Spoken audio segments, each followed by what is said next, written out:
Okay, we're good. Okay, it's 10 seconds of silence, and then we'll start. Okay.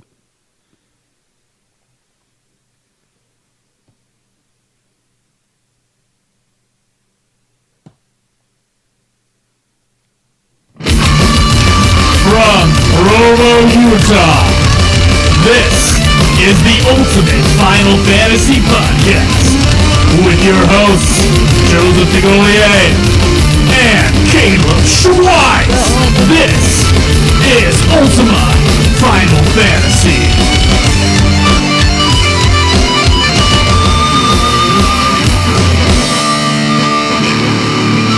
Welcome to another episode of Ultima Final Fantasy, the ultimate Final Fantasy podcast. I am your host, Caleb. And I'm your other host, Joe. And, today we're going to be just kind of talking about what we feel the best length for a Final Fantasy game is. I mean, obviously... Given recent news, right? Given recent news, dealing with Final Fantasy 15 is supposed to have around a 50-hour campaign, which sounds like a lot. Because it is, but It is. Yeah, we're gonna discuss kind of what we feel is the best length and kind of the reasons why. I mean, and we'll hit on main story as well as some of the optional stuff. It also ties in very well with the game we're currently playing, the uber short Final Fantasy VII Crisis Core, Which you have finished. Am I wrong? have. Yeah, Okay. I did. I am, I think I'm pretty close, right? I'm fighting Sephiroth and Nibelheim after he's lit the village on fire, so... You're getting there, yeah. Yeah, so I should be there by the end of this week, which means, guys, next week should be our Final Fantasy, unless like something awful happens. Next week should be our Final Fantasy VII Crisis Core review. So get on the forums, ask your Final Fantasy VII Crisis Core questions, and leave us your reviews. Yeah, your reviews of Final Fantasy VII Crisis Core. Schweiss. Let's do some plugs. All right, you can tweet me at UFF Podcast. You can tweet me at Joseph DeGolier. You can go to our YouTube channel, youtube.com/Ultima Final Fantasy, all sorts of Let's Plays, walkthroughs, fun shit. Facebook.com/Ultima Final Fantasy, where response time is sometimes quicker than other places. Yeah. It's The little badge they give you was cool for like 2 seconds that we had it. We had a little badge. Yeah, for it's our like normally Facebook response responds time. within 10 minutes. Oh, sweet. You can go They to stole it, though. twitch.tv/Ultima Final Fantasy. See the episodes live most of the time on Saturdays. And you can also support us on Patreon, where $1 a month gives you the episodes as soon as we're done. $1 a month? Is that what I said? Yes, $1 a month gives you the episodes as soon as we are done recording them. And we want to thank our Patreon donors and all of our listeners who have gone on those various websites to support us and talk with us and everything. It's great. It is. It's a lot of fun. All right. So, Schweiss, shall we move on to news? I think so. Okay. Hello, Twitch. I wasn't ready for the jingle for news. Yeah? Yeah. It's been a while since you've jingled it up. Yeah, it has been. I kind of have them in order. Except for not really. Kind of. Oh, if you move it over there, it goes onto the chat. Yeah, I know it goes onto the chat. That's annoying. Well, what are you trying to do? Just minimize it when you're done. Okay. That's how I do it. All right. Shall we start? Who's there? I can't read that. It says without me. Without you. Oh, yeah. That guy's been watching me play Crisis Core, and I did the finale without him. He had to go to bed. Shit happens, man. Ooh. Damn it, Joe. Sorry, it's unprofessional. Let's get it going. All right. News.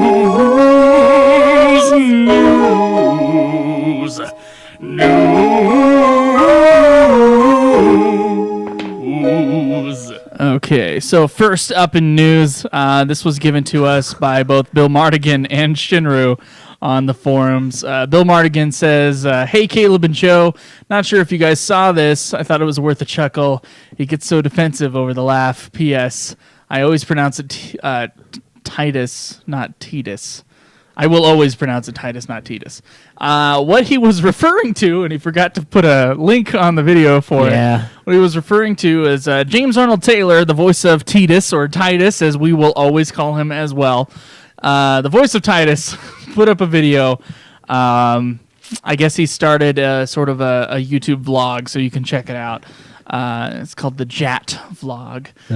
He put up a video talking about how, one of the questions he always gets is whether or not the scene where Titus laughs, if like it was just really stupid and they went with it, or if it was like ridiculous on purpose. Right. And we've kind of discussed this, I think, in our Final Fantasy X review, or maybe before then.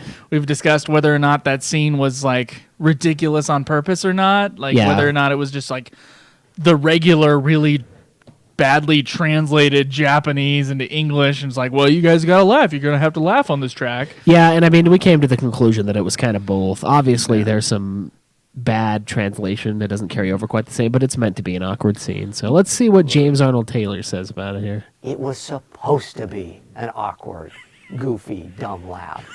For one, here's how it works.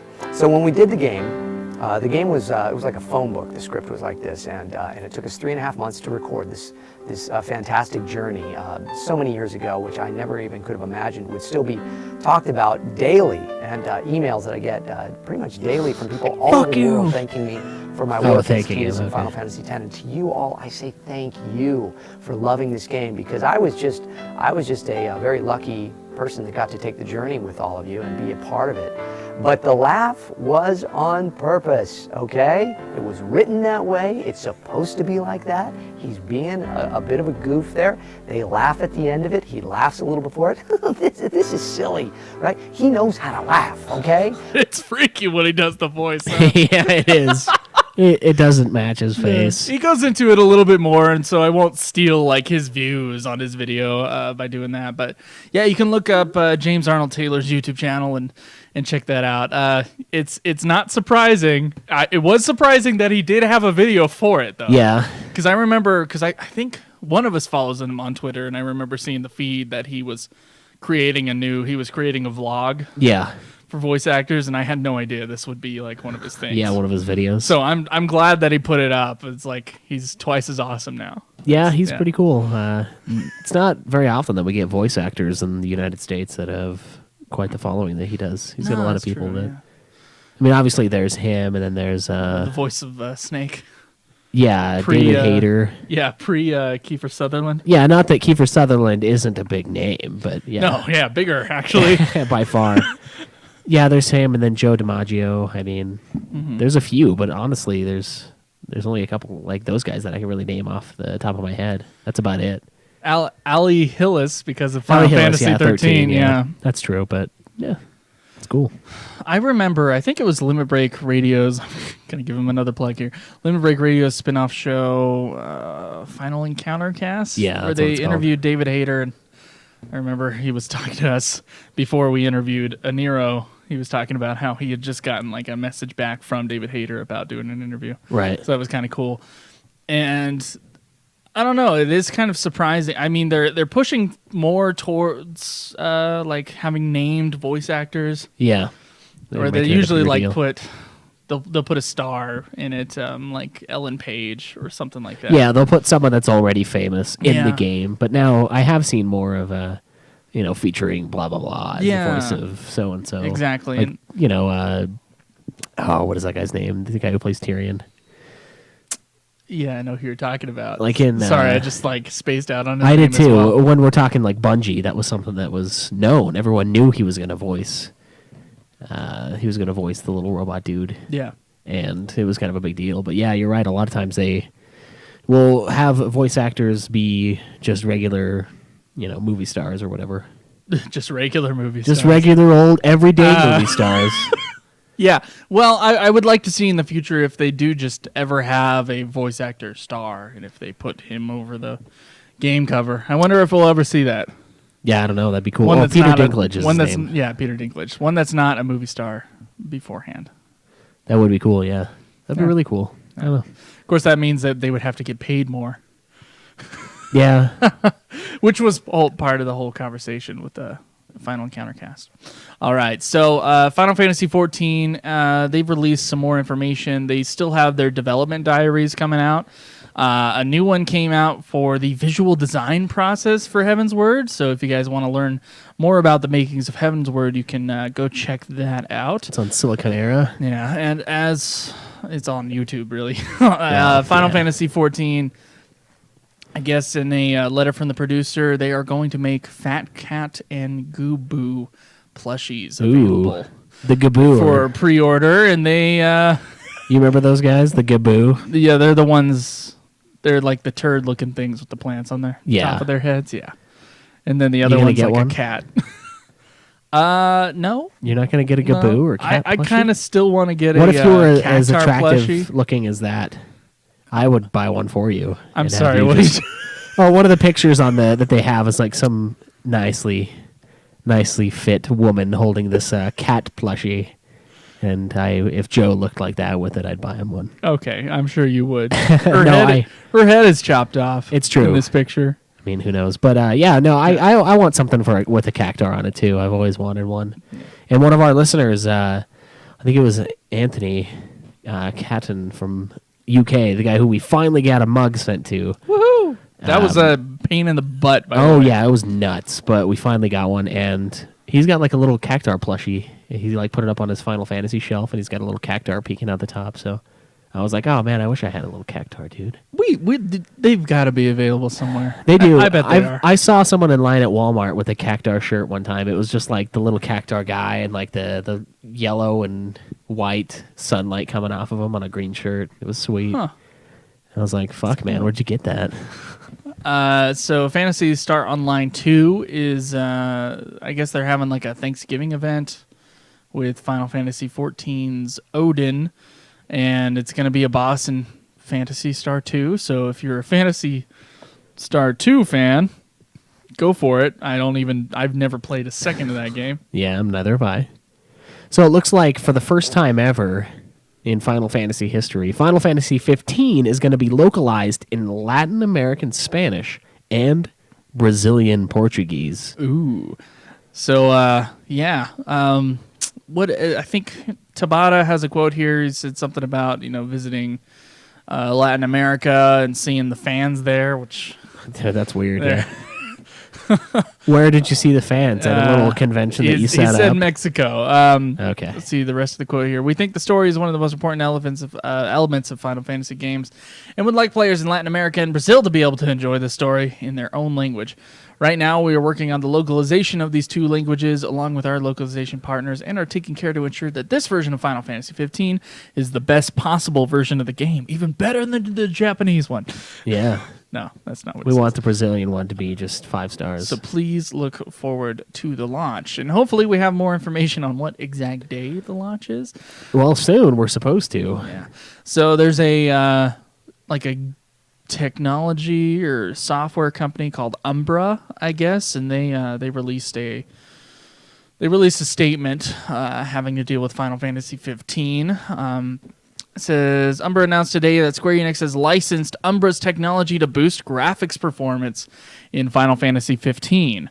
This game will be published in 2016 for the PlayStation 4 and Xbox One. Final Fantasy 15 is the first game in history to take full advantage of Square Enix's new game engine, which also, don't they make a new engine for like every game they do? They've made a bunch of engines, yeah, like 12 had one. Yeah, so I don't really think 7. it's like a big deal if it's the first time in history that they use this specific engine that they also Yeah, have. it's like no one really Whatever. cares. Yeah. It's never going to be used again, probably. Which also has Umbra's visibility optimization technology integrated into it. This engine has been specifically designed to allow the game to have high-density polygon rendering performance. Ooh. Umbra's technology is ensuring that only the visible objects in every frame are being processed and rendered, the end result being optimized performance, ensuring the best possible graphics and frame rate. By using Umbra, frame rate performance could be improved over 2 times than before in characteristic scenes. The tool is extremely easy to use with simple API build that allows paralleling computation to be handled with ease as well, says the development team.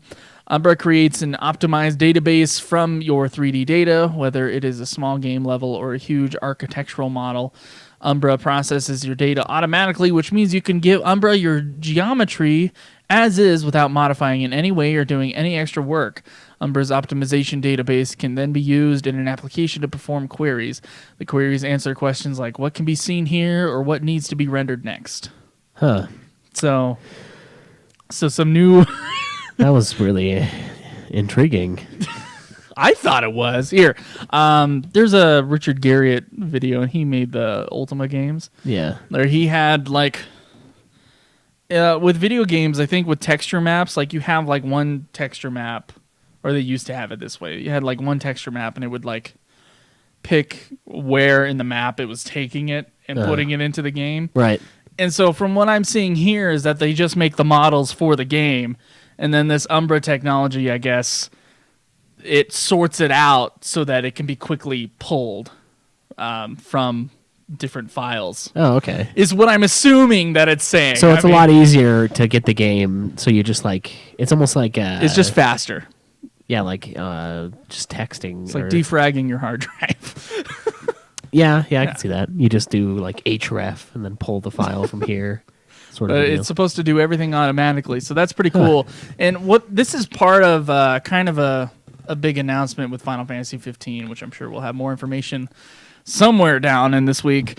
They're trying to get the game so that it plays solidly at 30 frames per second. Yeah. And if they can't do that, they have to like readdress how the game is being like how the graphics are being utilized, and I think that's part of this process, and so we'll look into this some more here. Okay, and of course the important news that you were talking about was the fact that they will have cactars in Final Fantasy 15. Cactars will make an appearance. It says they're powerful opponents that will be able to dodge shift breaks, whatever that is. Yeah, whatever the fuck that is. Square Enix will have plenty of surprises in their event on March 31st, and they expect a trailer in Japanese as well. A father of Final Fantasy, this was interesting here. Hironobu Sakaguchi called out Tabata saying, "Let me tell you my impression on the Final Fantasy 15 demo." And Tabata can't say what they talked about, but he mentioned that Sakaguchi had a whole lot to say about I bet you it was not positive. He was probably pissed. No. What do you do? My games are shit. A playable tech demo will be properly shown at the event on the 31st. I thought it was the 30th. Am I wrong here? I thought it was too. I don't know. We'll double check it. Oh, It says 31st, so we'll Okay. believe it. So yeah, that's a big. That's obviously the big news that's coming up is the fact that we're gonna get a release date finally for Final Fantasy 15. I mean, it's been rumored to have a September 30th release date. Some site apparently that leaked Something. the fact that they were releasing. But how many leaks have we gotten so far? I mean, you A could lot. listen to every single one of our episodes starting from the beginning. There's a lot, and of there's times that some we get kind of mad, fucking yeah. link. Yeah. You know what? But this one though, that was from the same people that found out before they announced it that they were redoing 7. So I mean, they've been right before, but that doesn't necessarily mean they're right now. That's true.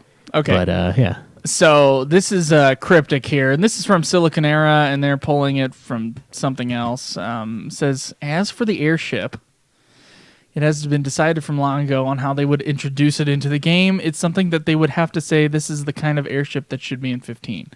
I'm not sure if that's saying that they're still looking for the right design for an airship, or how to utilize an airship, or like saying that maybe an airship's still not going to be in the game, or if the airship is definitely going to be in the game. Well, I mean, That's really confusing. honestly, the car is essentially the airship.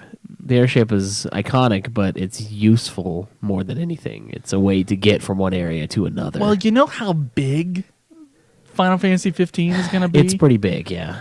So I know you'll probably be able to fast travel with the car. Yeah. So There's also, I think they were talking earlier on about like a manual thing. So kind of like with FF8, where you can go into the menu and just select what area you want to make the ship fly to, and then you just kind of sit back and it goes there itself. Right. I'm sure we'll have something like that, but We'll see what happens. there has to be fast travel. Like with FF12, if you, There was some had to sort of fast wait. travel in the demo. if Yeah. you had to wait, that'd be nuts with how big the game's supposed to be. So Or maybe I'm wrong. Maybe I'm getting things mixed up. That's possible. So another thing here, maintaining a 30 frame rate of 30 FPS is their objective, as we talked about. This has not been completely optimized as of yet, as there are times when it breaks 30. They will continue making adjustments until the last minute before the game goes gold, it says. If they're unable to fixate on the 30 frames per second, they will do something different. So pretty much exactly as I said before. As for the game's resolution, it will be revealed at the release. And as for a PS4 bundle version, Square Enix is working on making that happen. Oh, nice. So if you don't have a PS4, wait it out and get the bundle. The last piece of news, as for the playtime, at first Square Enix estimated that it would take about 40 hours to clear the main scenario. But this has since been bumped up to 50 hours. I love the look on their to face clear when the you read main that. scenario, right? That's a 2-monther right there on our Yeah. They're currently not at the final stages of balancing out the game, but making optimal balances. They say that the game has more volume than they thought it would. So that is something else. Oh, yeah, that goes perfectly into how long we think Final Fantasies should be. I think we should. I think we should get into that. All right. All right, guys, give me 1 sec. Got some Twitch Lab. You getting your book? My book. Oh, yeah. All right. You beat Crisis Core without me. Yeah. I didn't beat Crisis Core without you. Yeah, I got the sticker 2. When I got the mug, I was sitting on the counter for 2 weeks before I read it, and it had my name on it. My lag is super bad, so if I say something in your way past, that's why. Hi, how's it going? Hi, how's it going? Part of the act of singing. All right, my lag is bad, so I'll just listen to you guys in podcast form. Smiley face and you from Gabranth. How's it going, guys? Who was the one that? Yeah, he lags. Our channel lags for him like crazy for some reason. I don't know why. What did you do? Says he only has problems with us too. Yeah, I don't know what we can do about that. Channel doesn't lag when I'm watching you. Yeah, you a lurker? Occasionally. It always seems so creepy. The lurker, like I see people there, but they don't say anything. They're just like masturbating to me. Is that what they're doing? Probably. I know I like candy. I've accepted it. Fair enough.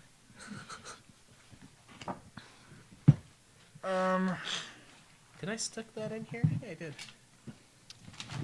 I'm gonna do a quick Google search to help us out with this. So sorry guys, just give us a minute. What are you doing? You know how long to beat it? That's not a bad idea. I wasn't actually gonna look at that. I think you should.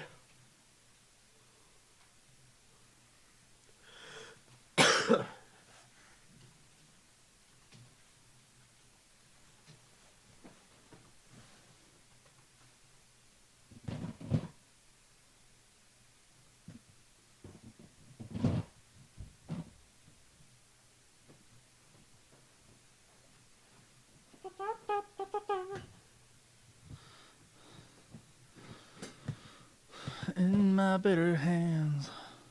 12 is the fourth worst. Fuck that.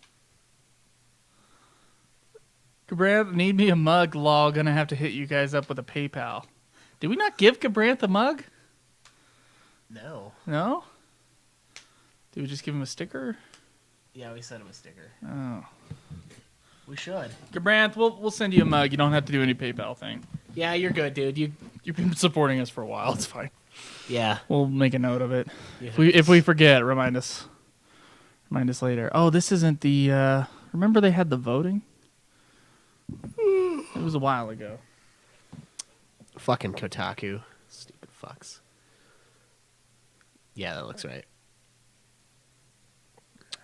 Fuck. Never mind. Get out of the... What the shit is this? Do you remember this thing? Because it was like it was a subject for one of our episodes, like early on. Yeah, I do.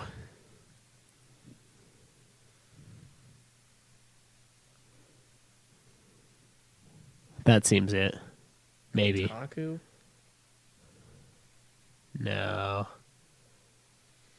That's just his ranking on it. Yeah, we don't care what some Kotaku scum thinks. Can you do me a favor? What? Type in Metacritic.com.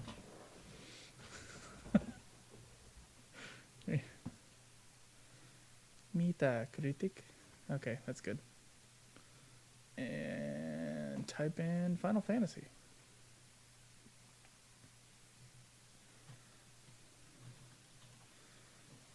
Could you press spacebar? There we go. Explorers.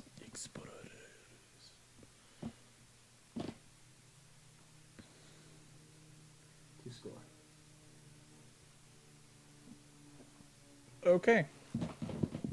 Oh, 6 got docked. That's 6 advance Oh. Okay. and 6, so it's like a 91.5. Okay. All right. Y'all ready for this? What does Metacritic have to do with anything, though? Talking about the best length, not the best. I know. Best length versus best game, according to critics. Can't find the fucking ranking. That's all. So it's supporting claims of how long the game takes to beat normally. All right. So you can use it if you want. If you don't want to use it, it doesn't matter. Use your mom. Fuck you. You ready? Yeah. All right, so as we know from our Season 1 cap episode, I spent a lot of time playing Final Fantasy this last year and a half, close to 2 years We now. both spent a lot of time. Me, not as much as you, but I still think it's quite a bit. Yeah, so Come I mean, on. 75 waking days of Final Fantasy is pretty substantial. In a year and a half? Yeah, year and a half, close to 2 years. But what do you think? What do you think the best amount of time for a Final Fantasy game is? Like, what do you ever hit a point where you're not really having fun anymore? Is there a game that you've hit that with? What are your thoughts on that? Because for me, it really depends on the situation. So FF9 is beloved by pretty much everybody, and we still enjoyed the game quite a bit. We don't rank it quite as high as others. Yeah. Because it is a callback to source material that is excellent. Well, therefore, that's your reasoning. therefore cannot be better. But that's fine. That's your reasoning. But with that game, I was not very inclined to do the side quests with. Whereas with Final Fantasy 12, Final Fantasy 5, Final Fantasy 6, we did pretty much all of it. Or at least you did the hunts in 12, you did the stuff in 5. Yeah. You got the extra classes. I whatnot. got a bunch of extra shit in 6 as well. Yeah. Yeah, so I mean, we went out of our way to grab those awesome items like the offering and the Genji glove to do like 12-hit combos with But your. I can remember around how long it took me the first time I played these games without doing that stuff. Yeah. So we can get into that as well. Schweiss, the first game took us what? It took you 11 hours or something? 21. No, it took you 21 hours. It took me 11 hours. Yeah. That's right. Although we played different versions of the game. Yeah, plus the speed up time things in these games aren't necessarily accurate. It's weird. Like when Jake is playing Final Fantasy VII and he puts ×3 speed on, it doesn't ×3 the in-game time. So I don't think that like 4 or any of those others multiply the playtime while it's speeding up the battle, which is bullshit. Something tells me that's not true because of my gameplay time and 4. It was like sick. 70 something, right? Yeah, and it shouldn't have been because it was 6 hours of me sleeping Well, when I got up and I was on yeah, level you know 7. what? They might have fixed that for 4. It's not really fixed or broken. You're speeding the game up. It doesn't matter. Yeah. At the end. But yeah, no, FF1, 21 hours. We have FF2, 25 hours, 24 for you. 3 24-hour game. Okay. All right. So They're pretty quick. So the on. NES games were all around A day. 20 to 25 hours. Yeah. Give or take. The Super NES games were around 25 hours. Am I correct about that? Just main story, not extra stuff as much. Yeah, they're about 25 hours. Yeah. Averaged. I remember 6 was a little longer. The PlayStation games were around the 30-hour range. And then Yeah. you kind of go up from there. Yeah, the longer. Assuming we're not counting the MMOs in this conversation. Oh yeah, we can't count those. Those aren't fair. 10, I think, is around a 40-hour game still. I still think that. Yeah. You can do it in less than that, but that might be a little rough. Yeah, I think Jake beat it in under 24 hours one time. That's incredible. Yeah, it's really fast. That is incredible. I'm not sure. The only way I can think of doing that is it's like you know summon exactly breaks. what part of the sphere grid to go to. Yeah, that or every boss fight you just use your summons and pull them in for the limit break. That's what I had to do for some of the bosses. That'd be the most boring fucking game. You just have to get their limit breaks up, each of them, and then go into the boss fight, lay down the boss. Next boss fight, before you get there, you summon Yuna, get the limit breaks out, etc. That's fucked up. Yeah, no, that wouldn't be very fun. 12, I think, is a 50-hour game-ish, right? Yeah, you can beat it in a lot less, but... And 13 is about a 40-hour game? Yeah, Okay. yeah, something like that. Yeah, something like that. No, I think it's about a 50-hour game as well. So 15 being a 50-hour game... Not that surprising to you? Not that surprising given 13 and 12. Yeah. It is it is surprising that the games are getting longer and longer. Why do you think the games are getting longer and longer before we talk about what our optimal times are maybe? Well, I think it's just they know what the community wants. They know that we like having a lot of stuff to do within our games. And I mean, if you have the space, I don't see why not. Like 13, there's a lot of side stuff. 12, there's just gobs of side stuff, just a shitload of it. Mm-hmm. You know, with it, the hunts, the rare game, filling out the bestiary, the little in-game trophy system, the Sky Pirates Den thing. 10 has the blitz ball. I mean, we obviously don't like it very much, but that is something to do. There's the mini games. There's the butterfly catching stuff. So I think it's a way to reward you for putting in the extra time, giving you something to do, and then at the end giving you a solid reward for it, especially in 10. Though the things you have to do in 10 are horrible, with the Chocobo race just being the worst minigame the worst thing I've probably ever put myself through in my life. Oh, really? I think so, yeah. That's that it doesn't count the nipple clamps or anything like that. It does count the nipple clamps. Okay. And like the time I got like a needle in my hand and I had to pull it out with pliers, like I think I'd rather do that again than do that fucking race. It was just so bad. All right. Here's a generalization I want to ask you if it's true, because you've played a lot more Western RPGs than I have. Western RPGs, and I heard this with Skyrim. I saw it with Fable. Western RPGs, short, easy story, lots of other shit, sandboxy stuff to do. Yeah. Outside of the story. With the Final Fantasy games, long, tough story, and not as many side things to do, except that they support kind of the main story. Yeah. So I'm wondering when they're giving us this 50-hour gameplay time, if they're adding in 20 hours of extra shit to do. Kind of like with 13. I would hope so. I mean, I what I hope they don't do is the just unacceptable rewards, the trophies in 13, like the hold every item thing. Like that's just a fuckface thing to do. They'll have something. That's just so wrong, you know? There's no reason to have all the weapons. You only need the best weapons. That's it. You don't need the shithole level 2 from like the third weapon you get in the game. Like it doesn't actually serve a purpose for the most part. So I don't know, if they kick that more stuff like that in, I'm probably not going to enjoy it, but I'm sure they'll put some side quest stuff. I mean, there's always something in Final Fantasy. Right. Unless you ask, certain people. Would you prefer the Western style of the story is one thing, the rest of the game is another thing, versus it kind of being one thing, which the Final Fantasy games, they always kind of introduce you to the side quests, right? Yeah. As you're going along, like, here's the snowboarding Have part. fun for like 10 hours. It's cool, right? Here's the G-bike, yeah. Yeah. And then it goes on with the story. Right. Western RPGs, there's kind of a story, and then after the story, fuck around. Yeah. For years, if you want to. So, you know what? Do you have a preference? Oh, man, I like both of them, honestly. Because that means like a main story they could be saying Final Fantasy 15's main story is going to be 10 hours long, but there's going to be years worth of side quests you can do. It's basically going to be a Skyrim situation, right?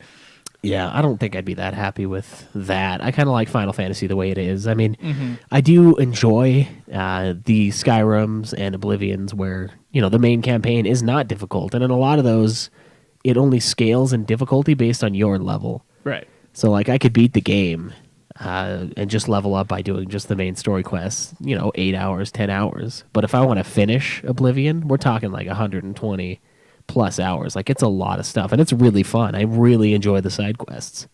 Whereas with FF, like you were saying, we have super long campaigns, and the side quests kind of, kick up an opportunity to level grind or get better items, etc. With Crisis Core as we're playing it, I mean, there's a few points that I've reached where I'm just like, all right, well, it's mission time because I want to make sure that I don't have any problems whatsoever with the rest of this game. So got to the church. So get all the extra items that help your stats. Yeah, missions. I'm trying to grab every item in there. And the problem I'm running into is there's guys that just do death. Like, their attacks just have death on them. Wow. So I just die. It doesn't matter how much health I have, how strong I am. If I don't dodge it, I just get killed. Okay. So, Well, something about the Final Fantasy games is that when you get to the end of the game ends, right? yeah. With Western RPGs, that's not usually the case. Right, yeah, you can go Usually you walk get to around. the end, you save after the end, and then it's just like, well, you have your house, you have the economy, you have still shitloads of side missions you can do, Right. or Fable. whatever. Fable, if you get the good ending, if you get the bad ending, then It's over. the game just ends. You're right. Well, with with Diablo, the game ends. That's true. Yeah, That's you're another right. one where it ends. I mean, you could restart, but you're restarting the story, is what it is. Right. It's not. All right, well, sweet, you cleared it. Now you can get the DLC, I guess, and go But- do 5 more levels. Like, that's all that's left. But you can continue your character in Diablo. yeah, you can carry over his levels. It doesn't scale, Yeah. so you don't start leveling up until you get That down is like low. a fundamental difference I'm seeing in the Final Fantasy games versus the Western RPGs. I'm just now exploring. Is that whole entire like play after it's over thing. play after it's over, or how much does the story actually matter? And we've been lucky the last couple RPGs we played, Fable, Diablo, they've had pretty good stories, Yeah. right? And does Skyrim have a good story? Like, what's your opinion on Skyrim's story? I haven't actually played much of Skyrim. How about Oblivion? Oblivion's got a pretty solid story. I Okay. enjoy it. So, story. I mean, they're solid in these Western RPGs, but have they been as consistently powerful as the stories in the Final Fantasy series? I don't think so. Like, when I played Fable, it didn't have the same effect as like playing Final Fantasy Right. 6 or 10 or 9 or Yeah. most of the Final Fantasy games. I didn't feel quite as, oh man, that was great. Like, the end of Crisis Core is just phenomenal. Is it? It is. I'll get I didn't to it. feel that way after I beat Fable. I was like, oh cool, that was a really easy boss fight. I just have to block All right, him. it's done. Block him until he slows down and hit him a couple times. I guess I'll go buy some more houses and kill some people. Yeah. Yeah. I didn't kill anybody, but Open some demon doors. yeah, there's Get there's some stuff to keys. do. Yeah, there's shit to do. With a Final Fantasy game, it's pretty much like get all the you can have your save point right before the end boss, and that save point is for going back and getting other shit. Yeah, that's the optional dungeon or whatever. Like, that's where you save and then you go back to go side quest. Mm-hmm. And I have a feeling that Final Fantasy 15 is going to be no different than the rest of the Final Fantasy series, in that when it ends. yeah, But I think it'll probably have plenty of side quests on the way if you wish to explore them or things to collect. When we played the demo, it definitely seems that way. It seems like they're taking a lot of cues from both JRPGs. and the Western RPGs. And they're as well. taking Western RPGs as well, and they're trying to take kind of the good parts of both of them. Western RPGs, I think the exploratory aspect of that, I think they're trying to pull that into Final Fantasy 15. right, more action based as opposed to turn based. It's a lot quicker. Right. While also kind of sticking with the story is king kind Yeah. of thing with the JRPGs. Yeah, and I mean that's one of the reasons why I'm really looking forward to 15. Honestly, it looks like it's gonna be a lot of fun. The battle system, whatever. I'm not like super pumped about it. I thought it was Playing fun. Crisis Core, I'm like, yeah, this is like a really simple version of the 15 battle system. Yeah, you just hit X the whole time. Until it starts getting tough, though. When you start getting guys that you can't kill, it becomes a lot more That's true. involved, That's like true. with the dodging and like the timing that you have to have. But the 15 demo isn't without difficulty. No, it's very tough. Like the getting the counter stuff done in the beginning, that was such a fucking hassle for me. I was like, God, I can't counter this guy. But of course, they said they might. I guess they're going to have 2 versions of the battle system that you can have. Yeah. Which is that's one thing that That's I'm just like, weird. what the fuck? Just stick with one. Yeah, that's odd. I People don't are know. going to either hate it or not, whatever. Yeah. And honestly, most people that like Final Fantasy like Kingdom Hearts, so I kind of don't buy the whole, well, let's have this for the Final Fantasy fans. Let's have the turn-based.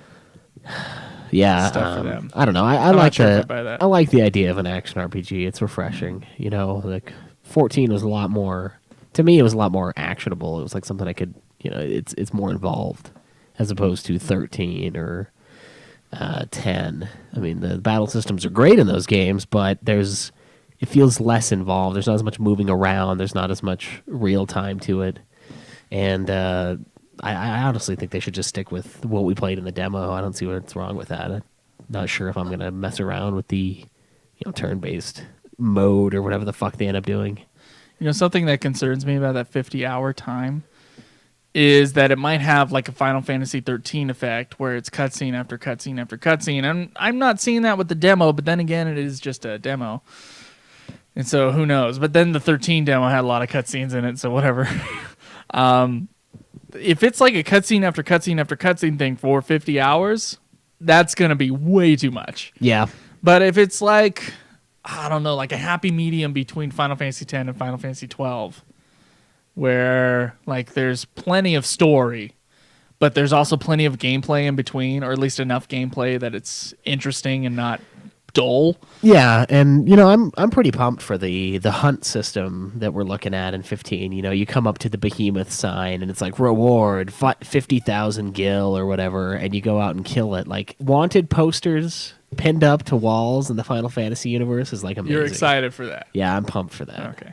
I love the idea of it. So, Schweiss, given our rankings and given the times here, and I want to just like say, not including side quest times, because I think we both want plenty of opportunity for side quests. Right, if we so choose. I want like a Final Fantasy 12 amount of shit to do that I don't have to do, but I can if I want to. Right. Right? I want that in 15. I think 15 will actually give us that. I'm not actually concerned with how much 15 is going to give us. Yeah, neither am I. Yeah. It better give us a lot for how long this shit's taken. Is there such thing as a game that's too long in its story? You know what? Not that I've experienced, really. It's not. There's never been one where I'm just like, okay. This needs to end. Yeah, like with movies, you get that way because you're sitting in a chair for 2 to 3 hours sometimes, and it's like, ugh. I saw Batman v Superman recently, and that's how I felt with about 25 minutes left. I'm just like, oh, It's the movie God, that this never is ends. so long. Yeah, I'm like, it doesn't even feel right. I've never really had that with the Final Fantasy. I mean, there's always the occasional, oh my God, we're going to do the review episode tomorrow, and I haven't beat the final boss. But that's not necessarily an inherent, okay, this thing's a slog. It's, it's never ending. Okay. I don't think I've played a game where it's really felt that way. I don't know. Have you?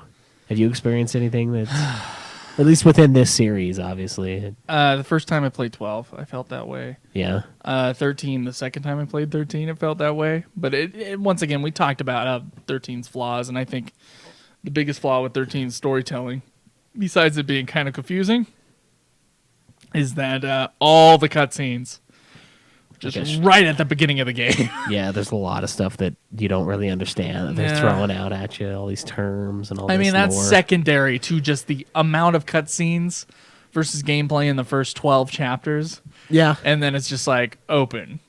Yeah, that's true. It And is then weird. there's nothing. Well, that's when it's really fun, and it though. feels really off, right? Yeah. If they had balanced it like they did with Final Fantasy X, where it was like, okay, you get a 2-minute cutscene followed by 30 minutes of gameplay. Yeah, 30 minutes of walking through an area, running into random dudes, Yeah. dodging lightning, etc. But then they kind of just keep that pattern going. Yeah. It feels more balanced, and it feels like the cutscenes are a reward instead of like something you have to suffer through to get to the awesome gameplay. That's true, yeah. It's like 13's gameplay was so awesome, then its cutscenes would like feel like they're in the way. Yeah, you know what? That's weird because when we played Final Fantasy in the beginning, like, to me, Final Fantasy has always been, you're doing great if you find a new cutscene. You know, Right. the first time I played 8, no guides, no nothing, that game was a pain in the ass.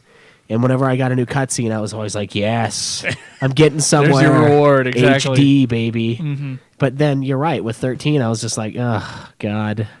Snow, you're so... slug through this shit. Yeah, like, why are you trying to chip the crystal? You're not gonna get her out, dude. Like, we're spending way too much time on this. Or with 14. It's a pacing problem. It's a weird pacing problem. It's not like it's pacing having to do with gameplay and cutscene. Like, yeah, I don't what's think the balance? And hopefully they find that balance again. You know, there's only been a few games where it's been very problematic to me. 13 is definitely one of them. Crisis Core feels to me like a game that has too many cutscenes versus gameplay. You think so? Yeah, I think so. There is quite a bit of cutscene, and not all of it's completely necessary, I don't think. It's not. And So- they'll go from voice cutscene to like cutscenes where you just have to press the X to get through it. Yeah. It's just like, oh god. Yeah, that's kind of stressful. It's like, it's just weird. Like, why have a voice acted part, and then a couple minutes later, it's like, okay, now it's text. Unless they ran out of money or file space. I don't know. But I don't know either. all right, so I'm gonna say best gameplay for main story. I'm probably gonna put it around for a Final Fantasy. Now this isn't for any game. Okay. I'd say probably around 30 hours, 35 hours. I was gonna say 30 hours. And that's with knowing what to do. It's maybe not a first time through where you're just kind of dicking around, grabbing on everything. That's just like if I were going to sit down and play a game for Nude Clan that I didn't want to platinum or get on everything in, this is how much time I'd be willing to put into it. 30 hours. 30 hours, yeah. Yeah. I 30 to 35-ish. I agree with you. I don't agree with the 35. I agree. I kind of like the 27 to 30 hour kind of range. And that's where I was before these playthroughs on the podcast. That's kind of where my Super NES and PlayStation era, that's kind of where they all were, right? And that feels about right. Like 9 may be a little too long and maybe have a little too much story for me. Yeah. I know other people don't feel that way, but that's how I feel. Like has a little too much text. But I feel like 8, 7, and 6, I think they're very well. If 8 doesn't have a great story, I think it's well paced within gameplay.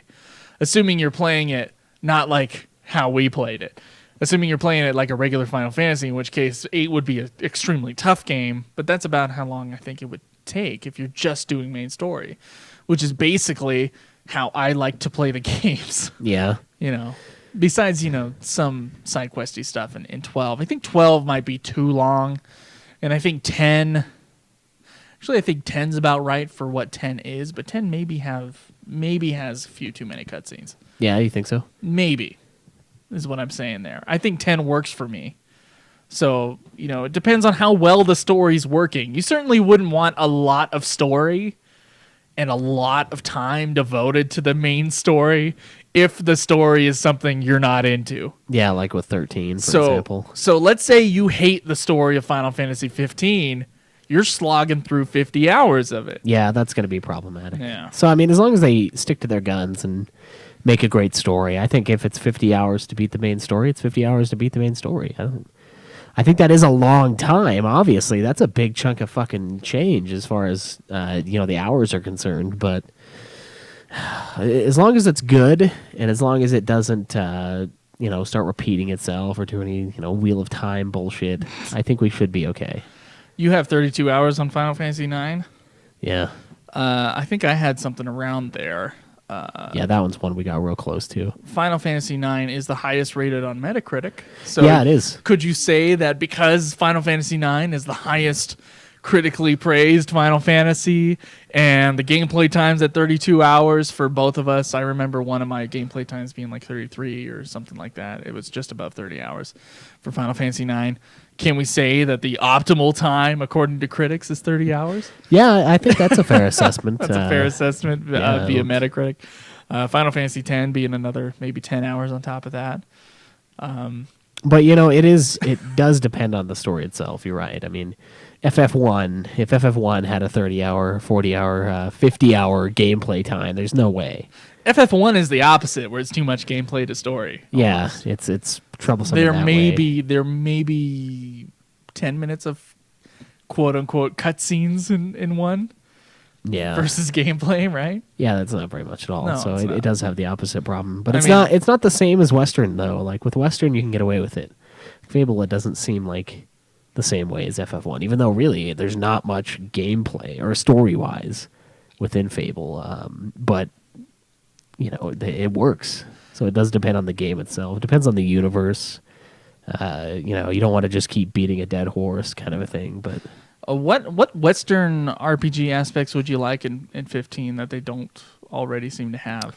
I kind of like the idea of a block that Crisis Core has brought. The idea of blocking or dodging attacks. I think you have that in 15. Yeah, you do have the dodge at the very least. I can't remember if there was a block in the demo or not. There's a block. Months. Okay. There's a block. And I like that. I do like the option of having like a first-person view, and that's one thing that the Elder Scrolls games are awesome for. I can just go down and like see my shield and my sword and my HUD. and See, the I'm not enemies. as into the first-person view. I used to not be. I used to play those games third-person, but Okay. over the years, like I'm like, nah, I'm not doing third-person. First-person is for the win. So I'd like to see that as an option.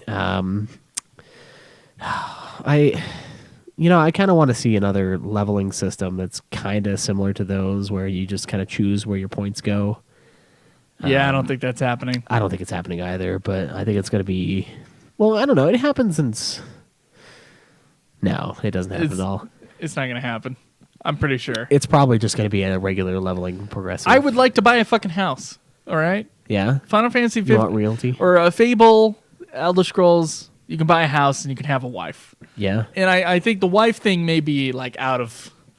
I think that might be a little. Too Yeah, because far, it'd have to go with the story, and it would be weird for you to just. There's be always like, a love story in Final Fantasy, so I just Yeah. It would be assume that odd. there's something there already. But I think it would be awesome to have like a real estate Yeah. in 15. I mean, you're kind of on the run, so it might not work with the story, but maybe when the game's done, like that'd be something cool. Yeah, I mean that's one thing I loved in the Assassin's Creed games. You can like buy brothels and get money from them. You can buy Right. property, get money Some from other it. way of earning money. Yeah, Exactly. another way to invest your gil to get money later. And I mean, you are on the run, but you can still make your rounds, so to speak. Go get your monies from them. I think that'd be cool. I would like. I assume Noctis. I'm assuming this. I assume Noctis at the end is gonna like become king or prince again or whatever he. I think he'll become king at the end of the game, most likely. And so like, what if it like turned into a strategy game where you're gonna take over the other territories Oh, that'd be sweet. and they have like a map HUD, and you just like gotta move your troops and. That'd be awesome, It yeah. becomes empirical and. Yeah, it's like a total war game. You Yeah, like, build up your exactly. units, move into attack. I mean, I've never seen that in a Western RPG, but that'd just be a sweet thing. I have It's seen not going to that- happen, but it's a sweet idea. I have seen that in a Valkyria game. I can't remember if it was like Chronicles or Profile. It's one of those, but it's this weird. They like go in. You go into the battles, right, and then you get to move you position your troops. They have like an energy bar, so you can move them a certain amount, and then you get to like. If you see somebody, you can zoom in and attack, and you have like a percentage to hit them here, a percentage to hit them here, kind of a thing. So it's almost like Fallout in that way. So you like shoot them, and it hits them wherever, the die roll, I guess, the random number generator in the game, and then it does X amount of damage to them, and then you like end your turn, and then it's like this weird turn-based active battle thing. I think it'd be sweet if they added that in there. It's ridiculous, but We're going to get to tactics at some point here, not too far away. Final Fantasy Tactics. So like Yeah. the gameplay is going to be real switched up in the future. oh yeah, it's gonna be crazy different. And the next game we're playing is a fucking third-person shooter. Like, That's a good point. how many of those have you played? Third person shooter? Yeah. One. What was it? Gears of War? Metal Gear Solid. Oh, that's right. Yeah, that would be a third-person shooter, huh? But you can go first person and it's awesome. in Metal Gear Solid. Yeah. I love it. What else? Maybe Rainbow Six. You can go third person. You can like switch from third to first person. Can I tell you something though that concerns me about going first person in these RPGs, especially that? Final Fantasy, especially if they're story driven? Is that you go from an observer to action into a participator of action, And so I think the reason, I mean, I've heard this from someone else, and I agree with them. If you are the main character, The main character can't be the main character. the main character is all of a sudden you can't connect with them. Yeah, unless of course it is the hero. You're the hero. You're you. But with this, you're Noctis. So I could see that. You can't feel like you're Noctis because you're seeing it from someone else's perspective who actually has a progressive storyline, who grows as a character. Whereas the reason why it works in Oblivion and all these other Western RPGs is because you are the main character. But if your wife dies, do you cry in Oblivion? I don't know. Yeah, I don't think you have a don't- wife in that well, one. In Skyrim. In a Western RPG, like, do you care that much? In real life? Yeah. Oh, no, not really. I mean, no. Like, do you care as much when Titus is fading away versus something equally as awful happening just to your character as you in a Western RPG? No, it's Okay. because it's not realistic. And I think that's where it kind of breaks down. Is the See, I fact don't think that- it has anything to do with realism. Well, I think it has to do with how stories are told.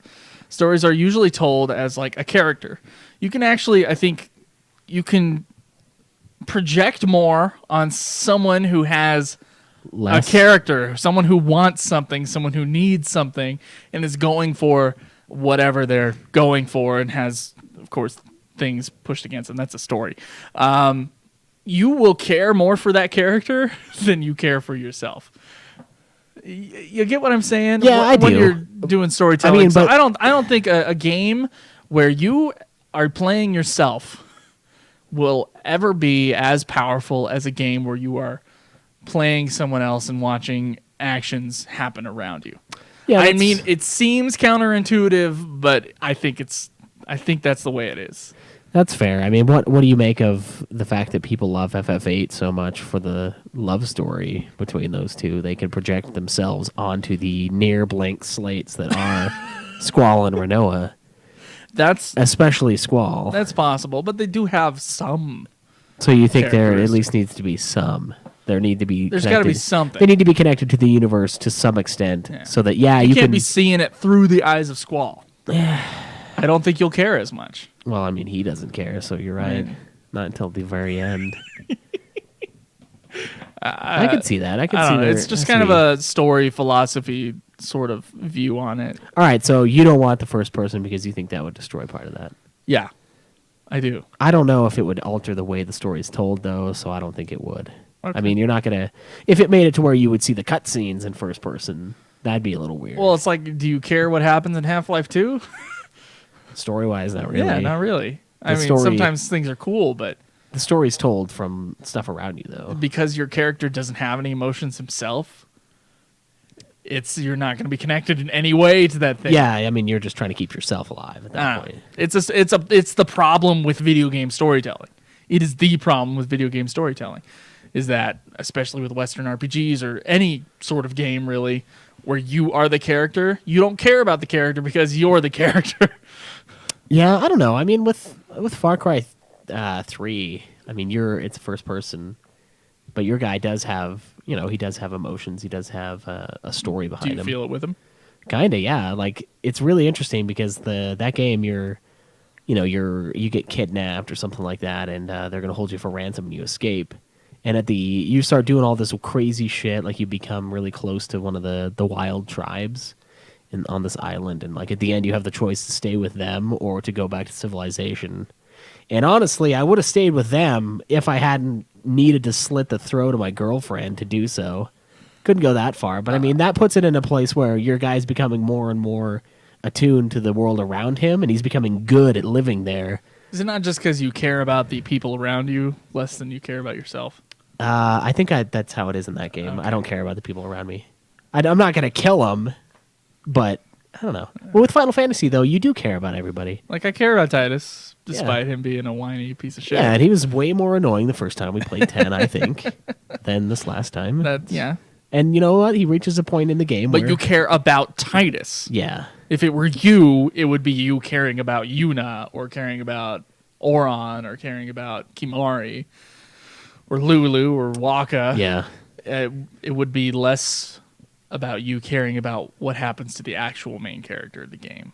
I think. Well, I do care about Orin more than I care about Titus, but that's, I don't know. I there's something about watching a play or watching a movie or playing a video game in the third person with a character that you can't necessarily control the actions of.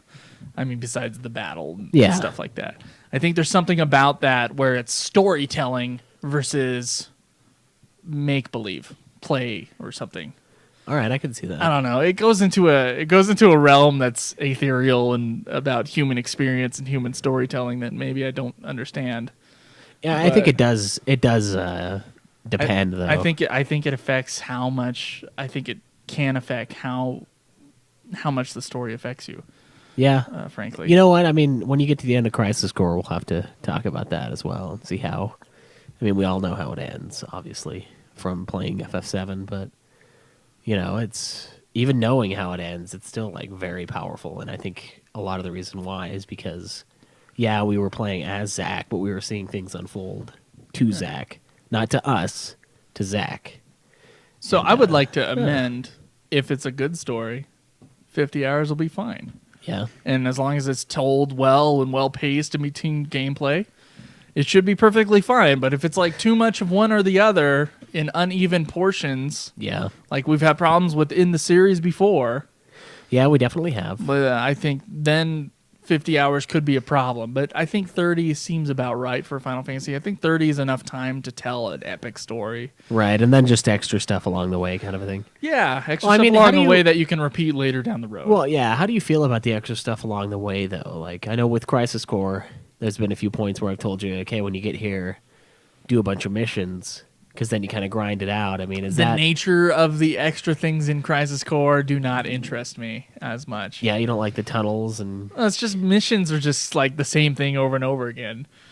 Go through, find occasional treasure, and then find the one guy on the map that you have to kill in order to end the mission. Right. That's not interesting to me. Yeah, they're not super interesting, but I think they The do hunts serve in 12 were much more interesting. Yeah, there's stories behind them and stuff like that.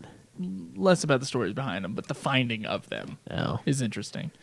It has like a real world aspect to it that I liked a little bit more. Yeah, like the what is that fucking movie with Val Kilmer, The Ghost in the Darkness?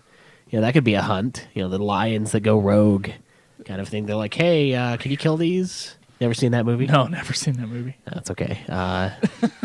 Yeah, there's like two lions that end up attacking a bunch of villagers, and then they go out to kill them. Huh.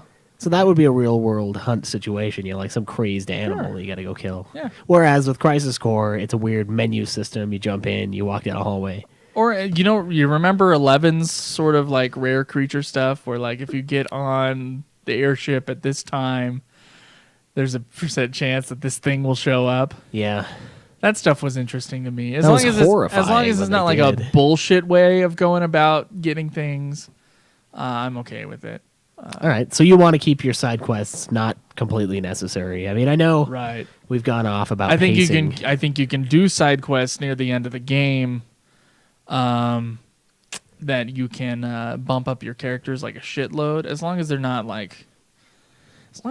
boring like Final Fantasy X's grinding was. Yeah. If there's like an interesting way of going about like doing the hunts, I think it's I think it's far more interesting. But you don't want it to be or necessary. like getting extra summons. I think 15 will probably have that where you go out and get extra summons. Right, and, yeah, like definitely. remember when we got them in the cave and stuff like that. So Yeah, it was awesome. I mean, it was really easy. Normally you fight them or do something, but you'll probably have something more difficult in 15 would unless they're assume. just going to be really difficult to find, yeah, I could see that which as is well. possible. And I don't know. Do you want to have a game where it's balanced enough to where you could just play through it? You don't ever have to grind. I mean, I know you do, but Yeah, I want it to be fun more than challenging. That's kind of my thing. Is like if it's fun and strategic, but not bullshit. yeah, that's true. There's some games where no matter how good at the game you are, there's bosses that you have to grind to be able to attack. One of the Like- exceptions would be like Legend of Dragoon, where you can get the timing attacks and do some mass damage, and all you have to do is be good at that. But there are some parts in Crisis Core where I'm good at the game, but if I get hit, I just die. So I can feel you there. See, I still think Final Fantasy X feels about right in that aspect as well. And 7, I think, is actually kind of in the same realm, where bosses near the end of the game especially are still challenging. But you could beat them. You could beat them. I mean, without doing extra grinding, which I think most people, when they play these games, most of our listeners, probably doing extra stuff at the same time. So they're probably going there, and the bosses are pushovers. Yeah. Which I think 8 was trying to correct and didn't work by having you level up with them. Yeah, completely, Which, let's not do that either. But I don't know. I just like kind of a well-balanced approach. And if the problem is, like, is well-balanced... Easy. Is well-balanced, like, easy, as in you just go from place to place to place. And yeah, see, that's not fun. Minimum experience you get is what's going to barely kill the next boss, which is kind of what I would like it to be. Or is well-balanced, go from place to place, do a couple things, then go to the next thing. And see, that's how Which is kind of like how you would rather. So it's really just two philosophies against each other. Yeah, I can't accept yours. You know what? There is balance to it, though. I mean, it's like you're just trying to make it like a movie. A movie, you just event after event after event. It's not event, okay, we do this for a little while to get better, and then we go do this event. Well, it's just, it's almost like poor... ups and downs, but yeah. It could be listed as like almost poor pacing, for sure. Like, you can't just continue with the story because your guy is literally too weak. Yeah, but I don't mind that. That's a big problem I've had. We're like getting to the moon. It's like I have to nuts, grind. yeah. I have to grind for a long time in order for this to work. Yeah, and that's I don't know. It's got its merits, but it's got its problems too. So I don't know. So I hope there's a lot of stuff to do along the way, and I will definitely do it when I get to it.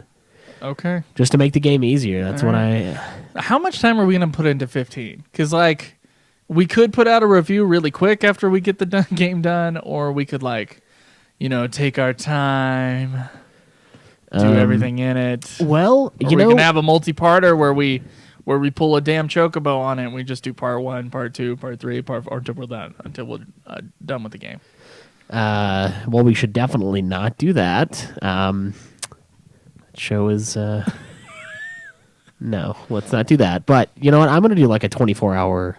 I really want to do that 24-hour stream of it the day it comes out. You're not even going to remember anything the next day. You're like, it was all a blur.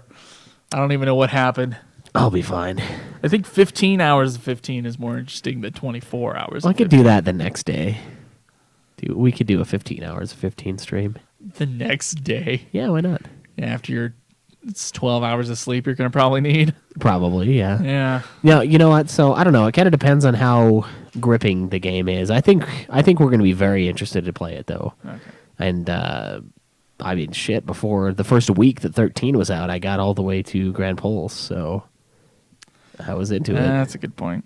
So I don't think we're going to have any problems at all just going through it. If it does, in fact, come out in September, I can promise you I will have problems. Yeah, well, I'm going to be back. I'm going to be in classes, too. I'm praying for a July release. Yeah, I don't think that's going to happen, but... Or actually, you know what? If it came out December, awesome. Fucking awesome. I have one class that last semester. Yeah. Okay? And you hear that, Square? If I only have one... Yeah, exactly. Square, please put it out in December so that I can have time to play the fucking game and we'll give you enjoy a review. it and not want to kill myself while I'm doing school at the same time. All right, that's fair. How about that? I think I still am sticking by my gun saying December, though, for the release. I think that's accurate. I kind of want to take my time with it, honestly. Yeah? With 15. Well, you want to take your time with everything. Because it won't be our second time through. It'll be our first time. So let's savor it. It's a main series game. We got to savor that shit. Yeah? Yeah. Is that the reason? Well, that and my school's at the same time. Barely. And it's going to be sick, dude. Barely. Barely? If it comes out in December, yeah. Oh, yeah. It's not. If it comes out in September, I'm fucked. Yeah. It's going to be the worst fucking semester of my life. Well, if it comes out in September. I don't think it will. And you rush me. That's what's going to happen. Shall we get some questions? Yeah, we can tag a few of those. All right. All right, but first we will talk to the Twitch. Yeah, first I shall go to the restroom. So I totally forgot to switch it from Crisis Core, by the way. oh, nice. It's just still sitting on that old name.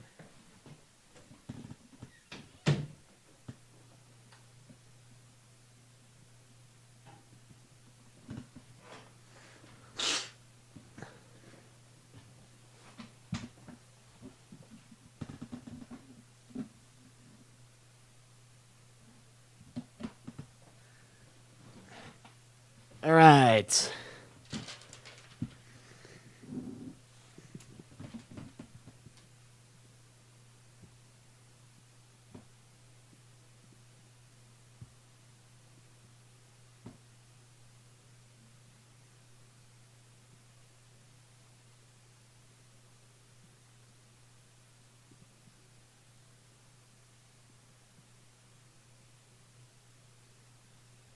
Damn, 46 days and some change? That's fucked.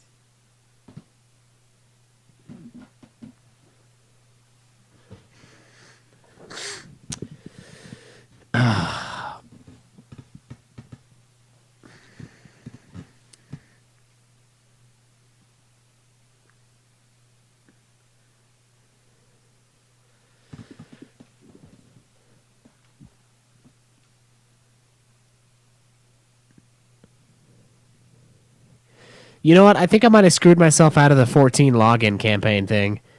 Because I downloaded the patch and I set myself up to log in, but I never actually selected my character. I just turned it off. So I'm not sure if I can even play it for the free time period that I have. I might have activated it on accident.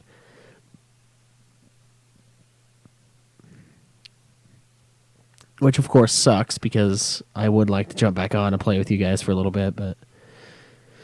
You know, there's only so much I can do.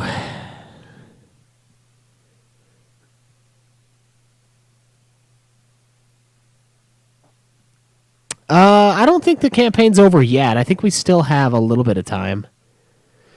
Let me check here.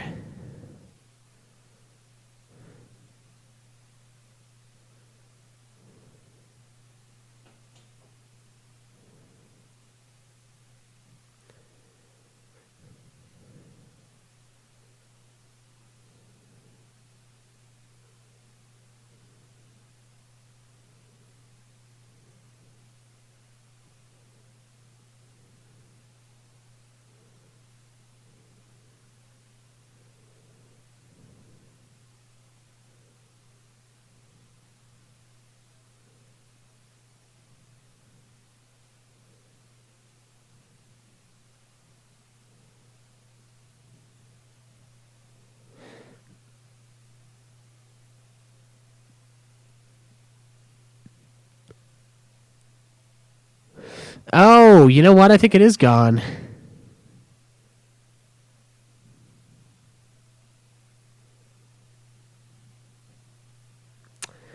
What?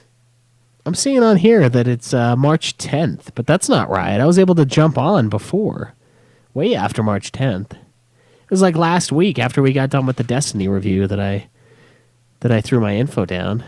I don't know. Maybe I'm not able to log in. Maybe I just got to the last page and that's where they cut you off at the knees.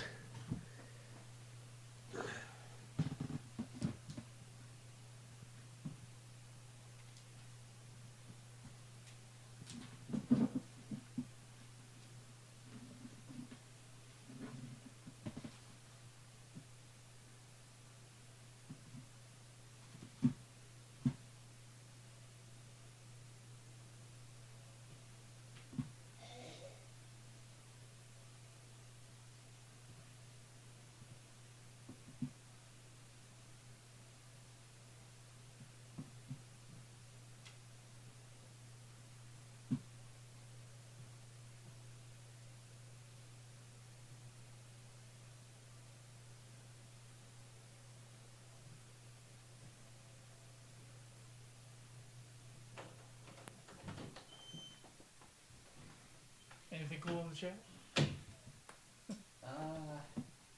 Jake said he did 19 hours, 19 minutes at the last save point. Woo! That's pretty good.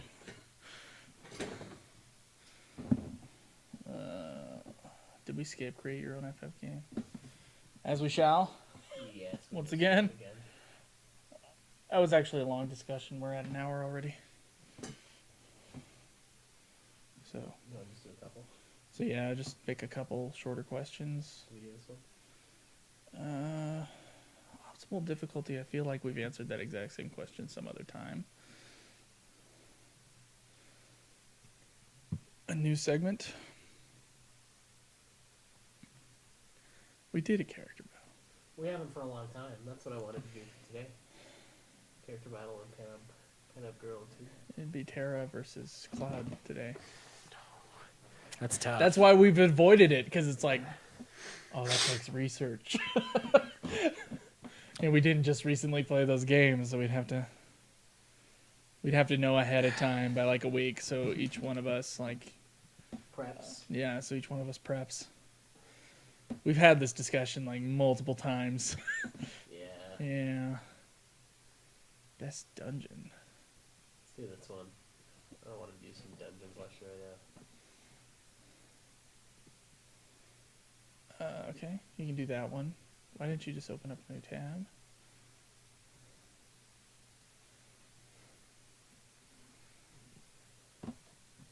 Someone get blocked? No.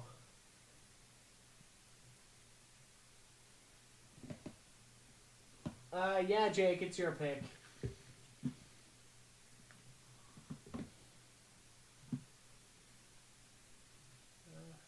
He says, Jake, it's your pick.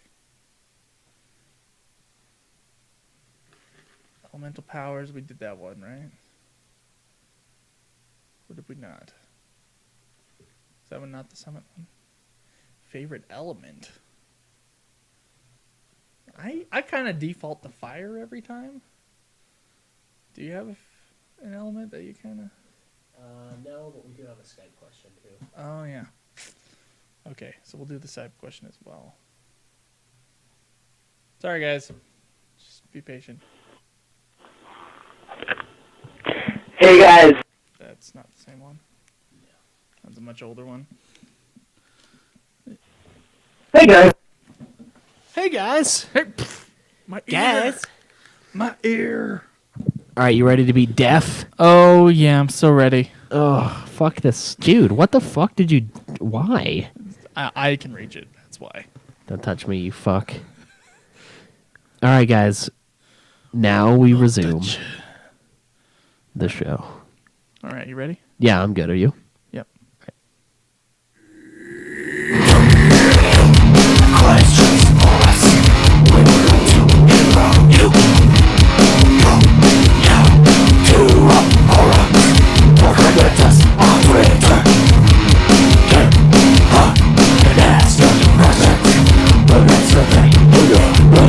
Sometimes.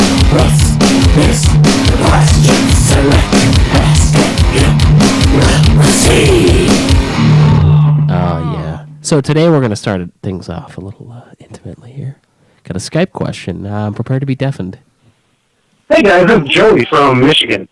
I was listening to your Final Fantasy VI review, and in that, Caleb said that he thought Final Fantasy VI had the best cast of characters throughout the entire series, and I was curious, now that you're a year away and Balls deep. however many games you've played afterwards, if he still thinks that 50. Final Fantasy VI has the best cast of characters. Thanks, and look forward to listening to the show. All right. Well, thank you very much for the question. That's your question to answer. Yeah, it is. You know what? I think it's still the best cast. 10's is really good. I really like 10's cast of characters. Riku's annoying. Kimari's kind of weird, but you know, overall, I think it's a pretty solid setup. And 12's would be the best if it weren't for Vaughn and Pinello, I think. Like, Bosch is a really cool character. Fran and Balthier's interaction is really great. Ash is really powerful, really solid. But those two are just wet noodles, and I can't stand them. They should not have been the main character, and they shouldn't have added them in later to appeal to a younger fucking audience, because fuck that. So yeah, I think 6 has still got the best cast. Okay. There's a lot of cool stuff. I mean, the Shadow's legit. Interceptor, classic, you know. Sure, there's the annoying little kid character, but There always is. she's less crappy, I'd say. Realm is fine. Yeah. Old man is weird, but Okay. Edgar and Sabin, those two are legit. Like, I think Edgar might be one of my favorite characters. You ready for this? He's so suave, yeah. You ready for this? Because I have an answer for this Okay. as well. And I actually think 7 has a almost equally good cast of characters, by the way. This is something I've been learning about as I've been studying storytelling. With character, there are like characteristics of characters. Like, are they intellectual? Are they sort of feelers? Are they, just kind of the color codes type stuff? Red, yellow, blue, white, that sort of thing. Yeah. What their clothing is like and how their clothing represents where they're from. Those are all kind of surface characteristic type stuff. And every Final Fantasy character has characteristics in the entire series. Yeah, There are characteristics. But that's kind of like, that's what you call a two-dimensional character, where it's just like they are their characteristic. When it comes to character and story, and they're both kind of intertwined, a character that you latch onto tends to be a character with a strong want, and they also have kind of an underlying need with them. And this is how you can kind of read I've been doing a lot of story editing, so you read other people's screenplays and you figure out how things can work or how things aren't working. When a character doesn't have a strong want, that is kind of where things start to fall apart. And with Final Fantasy VI, every single character, we know where they're from and we know what they want. Yeah. Okay, and I would say the same thing kind of goes with 7, with the exception of Yuffie. We know what every character wants. And the main character, Cloud, Terra, they all have kind of a... I don't want to use the word lesson, but it is kind of that thing. They have something that they need to learn, or they have something that they really need. So they may want one thing. Cloud may want to be Zack or whatever, but he needs to learn that he is not Zack by the end of the game. And that Tifa's way better than Aerith. I mean, that's kind of what he needs to learn. That's what he needs. I mean, he may not ever get that need. Those drugs, like he may not ever get that need, but the need has to be there. Yeah. So those are kind of the dimensions of character. A character wants something and a character needs something. There's something going against it. With 6, every single character has something that they're going towards. Right. They have something that they're pushing towards. Something to get to better themselves to achieve. When you have a weaker character like Penelo, when someone goes, "What does Penelo want?" I don't know. You don't have a fucking answer. Yeah. In fact, I would say Vaughn, he wants to become a sky pirate. Yeah, that's his want. Yeah. So Vaughn is a better character or a better written character than Penelo is. Right, he wants to go on these adventures to gain money, to gain fame, to become a sky pirate. What Vaughn wants is to become a sky pirate. What Vaughn needs is to, I guess, get money. Find out about his brother. Find out about his brother. Deal with the emotional sort of things having to do with Rex. Yeah, keep his country. He does that really early on, which is a problem.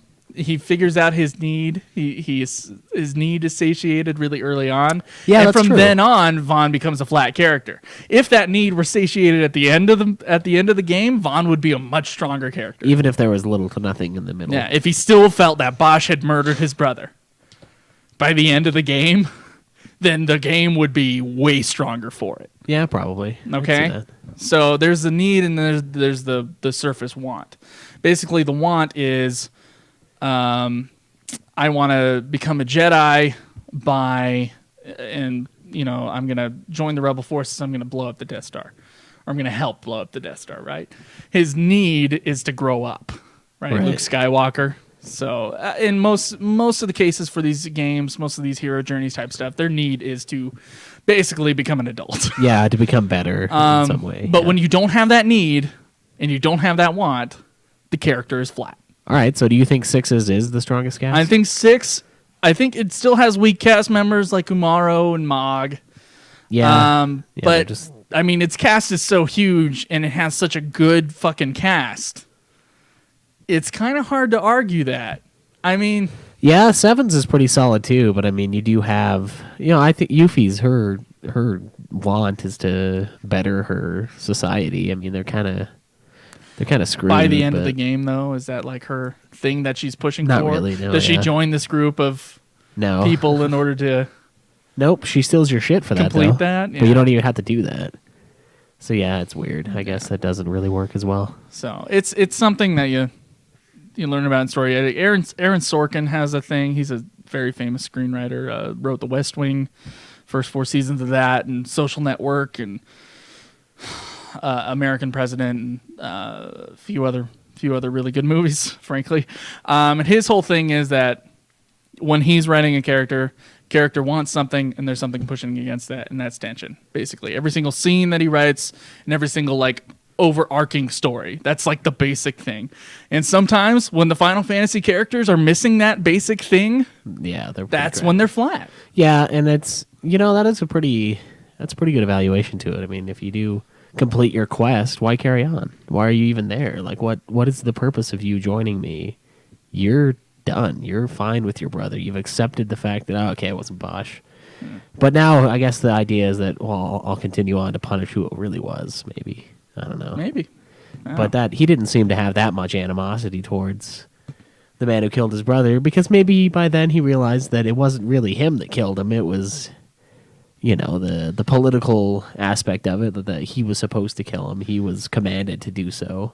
And the king, or the person, who gave that order, we're going to go fight. So maybe he doesn't hate Gabranth as much because of that, because he's accepted it. He's grown up and realized that, okay, yeah, he swung the sword, but he wasn't the one who gave the order. Bosch is a much stronger main character. Oh yeah, that would have been such a better game if they would have done that. I can't believe that. But no, I agree with your assessment that 6 had the strongest cast of characters. I think 7 comes close, 10 comes close. But I think 6 overall just feels stronger in that way. Yeah. I mean, we have so many main characters, and you could say that there may be a problem with that. Yeah, 4. And 4 we does a talked good about job with that. when we had our Final Fantasy VI review that there's differences between main character and protagonist and all that other shit. Yeah. But when you're talking about main character, who is Terra, by the way, there's not really a good argument against that, despite the developers saying that there's no real main character in FF6. It's a fucking lie. Yeah. I agree. With Terra, I mean, she has a want, she has a need to love, basically, and Yeah. that's what happens. I think she wants to find out about her past by delving into this stuff with the Empire and all that other, the Magitech and all that other stuff. What she needs to do is she needs to learn how to love, or to accept love. Yeah, you know what? 4 had a pretty solid cast too, actually. 4 has a solid cast as well. Playing You're the right. after years. The only one that really bugs me is Edward, and I it's like impossible to not be bothered by him. I don't know what it is. He's just so douchey with his But stupid there are little different. harp. There are different things. It's not just characteristics, not the surface characteristics. It's their drive. What's Right. driving that character? That's a big part of it, and I think that's why some characters are weaker than others in the Final Fantasy series, because they're not driven. thinking about, when they're developing these games, some of the side characters' needs and wants. Yeah, and if that's the case, they might as well just cut him on some of them, honestly. So Titus wants to help Yuna defeat Sin. Titus needs to forgive his father, Yeah. right? And so that's his story. That's his character arc. And so because of that, we can latch onto it. Yeah, Amaro, not so much. Or Mog. Cool, but Maybe not so much them. 10 comes close. I mean, it's kind of hard with those top 3 games, right? It's yeah, kinda they're hard. all really good for multiple reasons. They're all so. really excellent. I'd say 9 has a great cast of characters too. Some of them are less drawn out than others, as is the rest of the series that way. Yeah. But 6, I would agree. Yeah, best one. All right, sweet. I would agree with your opinion on that. What's our next question here? Well, this one looks like it's brought to us by Out Chillin'. You want to go ahead and read that? Yeah, I can read that. I'm not sure if you guys or any news has been covered on this, but do you guys think Crisis Core would ever get a remaster and or re-release before FF7 Remake, such as Steam re-release or PSN, so Square can use it to get more people excited for the remake? And also, since you're in the middle of playing it, or at the end of playing it, how do you think they will incorporate FF7 Crisis Core characters in the remake, such as Genesis and Angeal? I heard a rumor that Zack will be mentioned more in the remake. Any thoughts? I think Square is pretty into their 10th anniversary of Final Fantasy VII stuff. Yeah. Like Advent Children and Crisis Core. So I'm sure that they'll incorporate those characters or the memory of those characters more in their remake. I have no doubt about that. I've heard from some other people on the forums and stuff that there's some music that Square doesn't have the rights to release. Yeah, so Shinru says Crisis Core has a lot of copyrighted music that wasn't developed by Square Enix, but by Sony music artists. And digital rights distribution in Japan is insanely crazy to get worldwide rights for distribution. That may be why I'm getting so cock-blocked when I try to stream their fucking games. It might not actually be Square Enix. Oh, okay. It might be them. So there might be a copyright music problem. Yeah, so he highly doubts Crisis Core will ever come out in HD or PSN unless they remove lots of music from the game, or if by some crazy reason they get the rights for the music. I think we should look more into this music question more in our review episode. Yeah, we definitely will. But as of right now, you know what? I think it'd be a good move to re-release all of it. It would be a smart move for them. I mean, frankly. honestly, this game pay Sony Music's their fees for distributing the stuff. I'm sure It'll they'll make sell. their money back. Yeah, and you know what? It's part of the universe. It's canonized. Why not have it available? It's only on the fucking PSP. Like, PSPs are a bitch to get. There's like 4 of them around here that are for sale. 4? 4? 4. Yeah, 4. 4. It's slightly more than 3, fours. yet less than 5. It's irritating, and same with Dirge of Cerberus. It's on PS2, for fuck's sake. A fucking PS2 game. That's the only place it's released. They're all up in those, FF10, FF10-2, PS3, PS4, PS Vita. Mm-hmm. Every console ever. Right. But nothing for these obscure ones. Admittedly, they don't have the love that 10 does, but I don't know. I think it'd be appropriate to make it available for the anniversary and for the remake of Final Fantasy VII.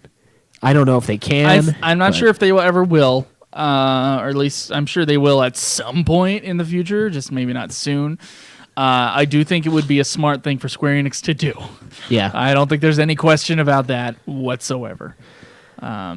The music is pretty awesome in Crisis Core, though. I agree. Soundtrack. So- I'm a digging the soundtrack in Crisis Core. Lots of metal. Lots of It's metal. really So awesome. it's right up my alley. Yeah, that's unfortunate that we can't get that re-released because of the coolest aspect of the sound in that game. Probably, yeah. But yeah, so I don't know. Hopefully they'll work that out. We really should look into that a little more and see exactly why Yeah. it's not done. That as of right now is just a rumor from our forum members, but I could see that being a Seems potential that way, reason. anyway. Yeah, like why wouldn't they have re-released it? I don't know. Yeah, I don't know either, but we'll see if that's something they do in the future. All right. So do we have any iTunes reviews, you think? We do. Okay. You want to We get to do. those? Yes. I guess I'll wait for you to pull them up. I was going to go ahead and play it, and then I was like, he probably doesn't have it up, does he? iTunes is down there somewhere. Oh, we got 2 ones or just one? Hips to the hilt for the cheap. For the cheap came off of Nude Clan, man. For the cheap.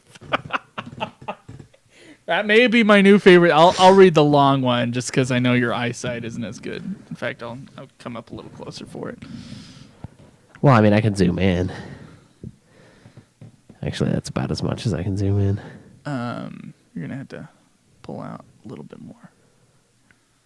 I never pull out. Seriously, you're gonna have to. Okay, there we go. Because like the edges need to be. All right, you ready? Yeah, I'm fucking ready. All right, let me pull up the soundboard. All right, and yeah.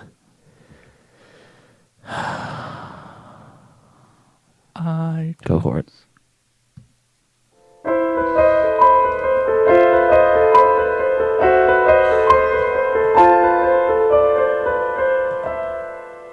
iTunes reviews.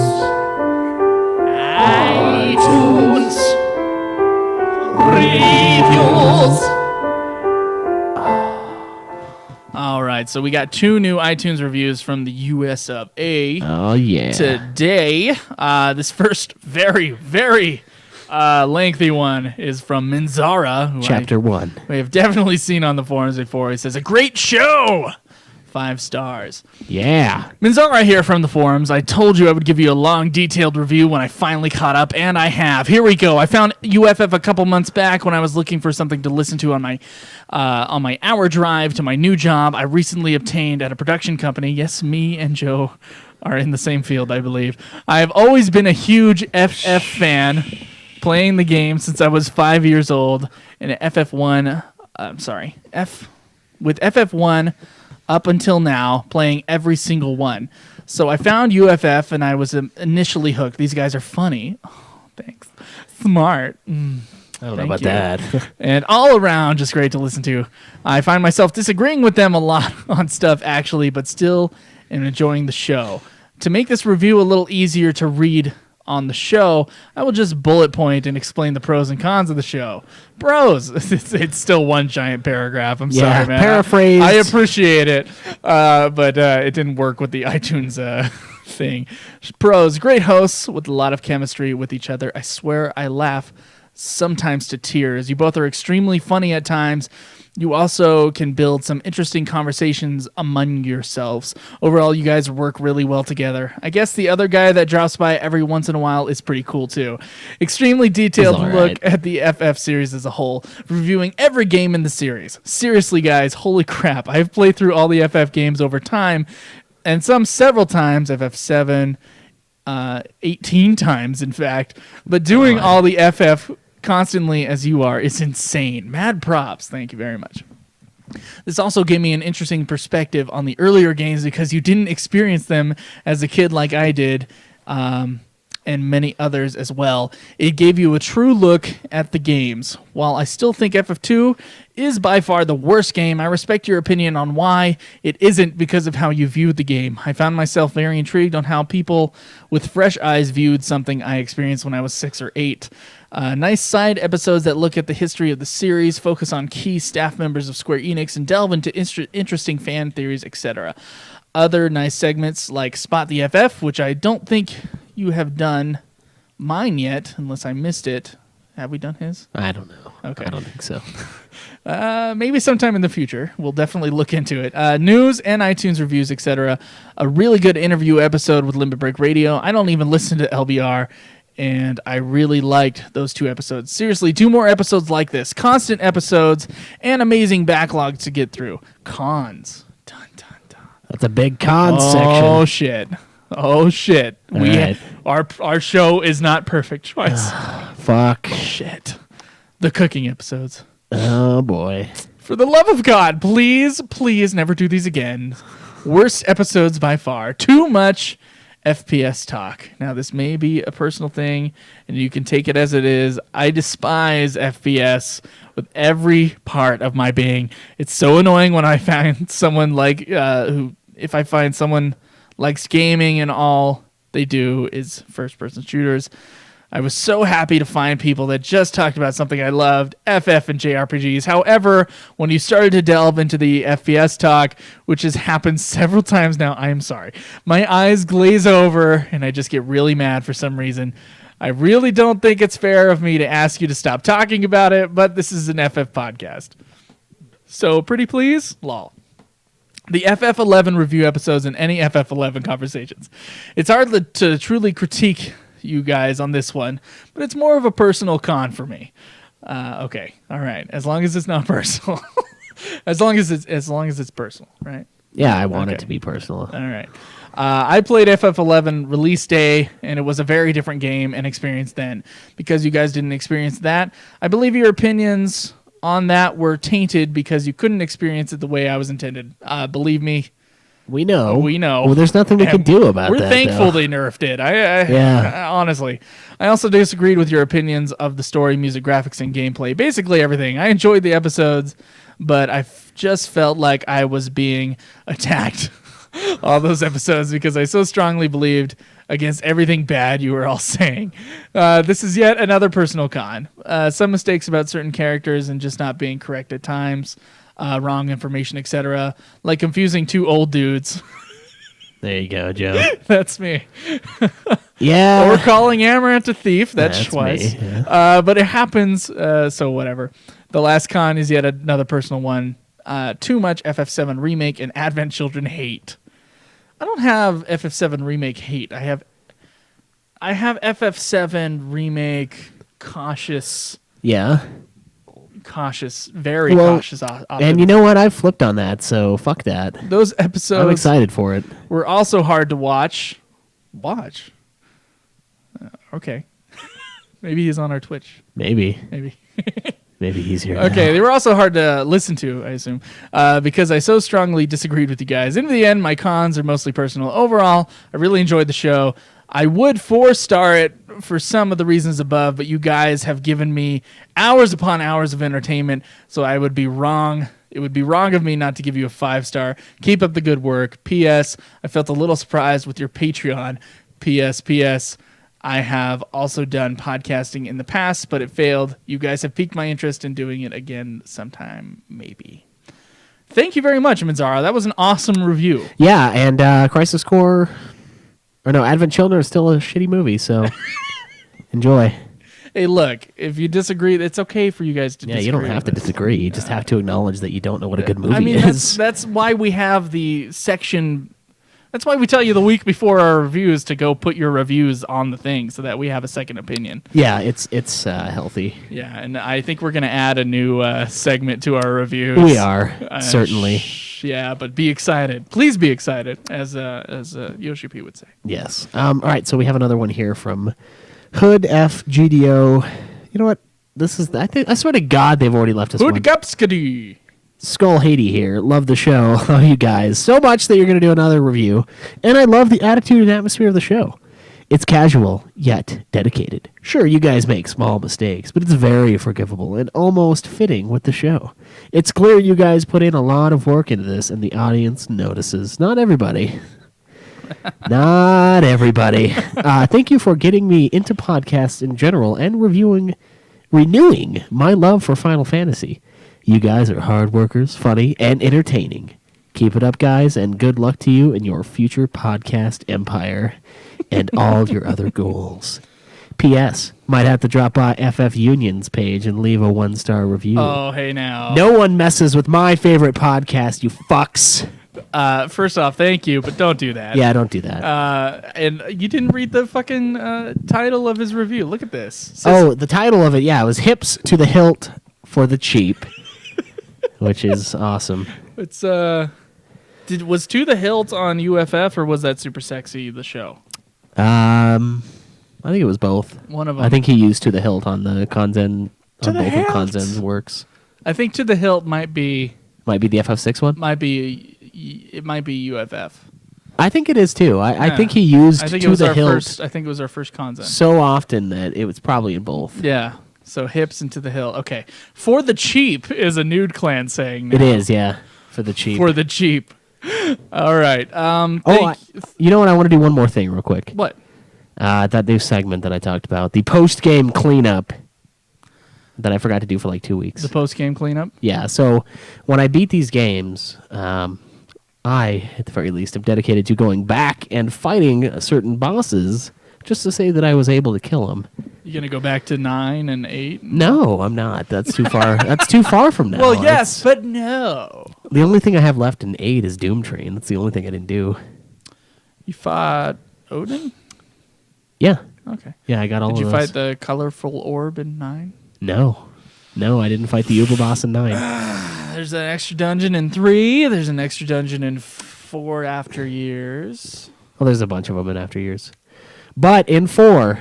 Okay, in so the- have you even introduced this segment at all? No, I haven't. Okay. This is its conception right All here. right. This is it crowning. So tell us what the segment is. So essentially, it's the week or two after we beat a game.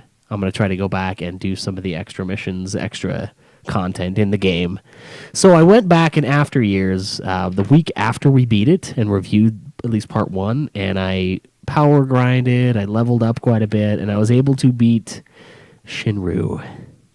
How was that? It was rough. He was a pain in the ass. I'd have to, like, whoever lived, I'd just have to throw an elixir on and then just try to raise everybody as quick as I could. He always had protect. He was always really fast. He would kill Rosa really quick, so like I wouldn't be able to slow him down sometimes. So I had to power grind for like a few hours, I think. Okay. And I went back and killed him. I haven't beaten the other guy that's down there, the machine dude. Are you gonna try to? It's gonna be more of your cleanup. Yeah. Okay. I can try it again for next right. time's cleanup, but yeah. So yeah, that's something I want to kind of do from now on. Just give a little bit of a update. Yeah, just kind of where I'm at on some of these past games. So Okay. fun stuff. You want to do that at the beginning of the show, where we say where are you in? I could probably do that. Okay, I think that'd be a more appropriate spot for it. You think so? Yeah. All right. Well, next time that's where we'll put it. Well, that's pretty cool. You got anything else you want to say? We got a question from us to you. Yeah. We got to get into. All right. Let's go.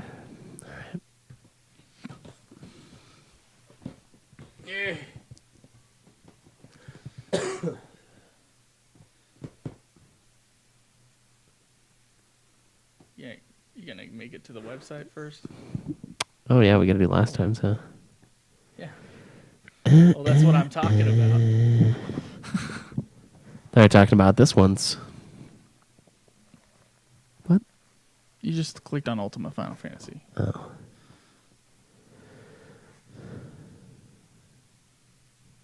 Question from us to you. That was going to be the alternate version. Yeah. Spotlight Nobuo Uematsu. Do we really need to read these yet, though? Oh, brush up on a few of them. Okay. Way to go, Fuck. Forgot. you dog. 5. It's always easier to spot it when you don't have the mouse. I Yeah. think that may be just like a thing.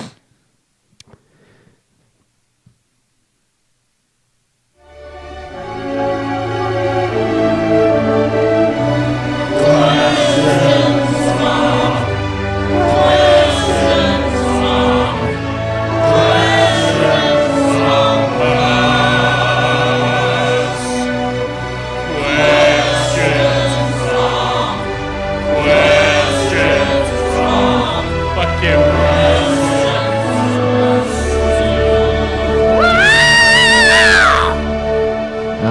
Yeah. All right. So right. last week, in preparation for the Uber episodes of Nobuo Uematsu's Spotlight, Joe asked, "What pieces by Nobuo Uematsu could you not live without?" Mazuki says, "Not Alone" from FF9. That's a really good one. It is. FF4. There's one called Tempest. Tempest. I guess that was brought over to 14. FF14. Yeah, 14, not 4.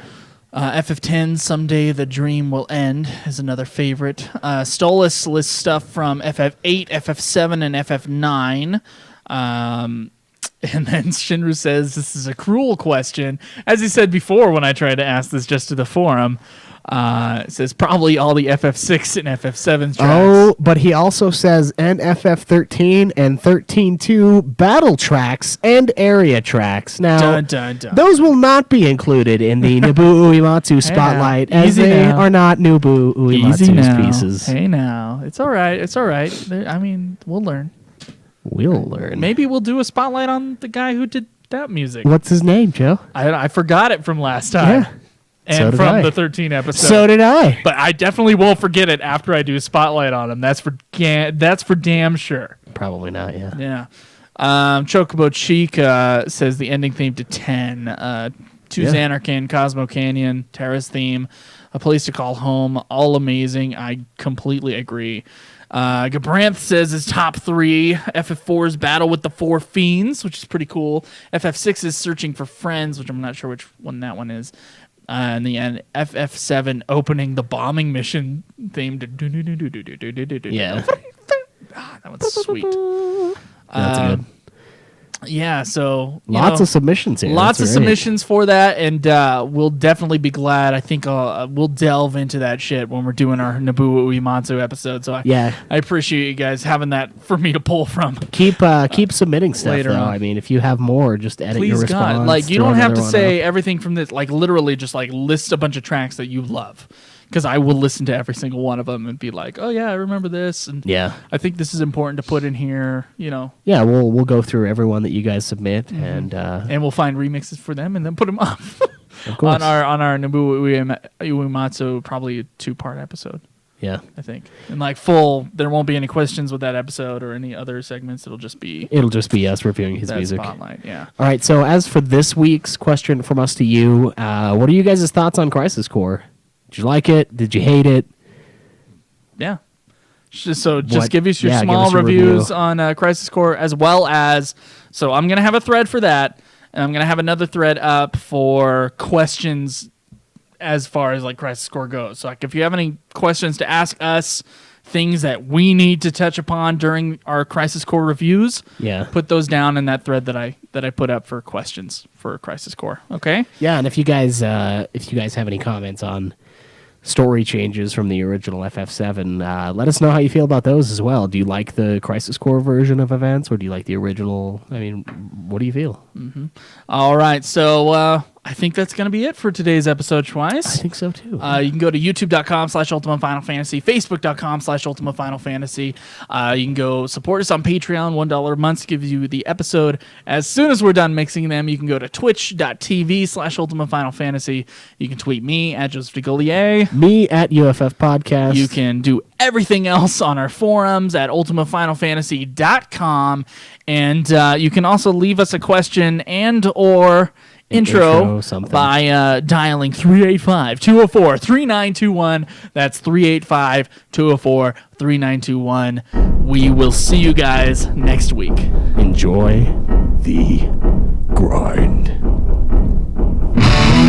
This has been another production of Ultima Final Fantasy, the Ultimate Final Fantasy Podcast. The show was produced by Joseph DeGollier and Caleb Schweiss, with music and editing by Joseph DeGollier, parodies and clips from their respective authors, of course.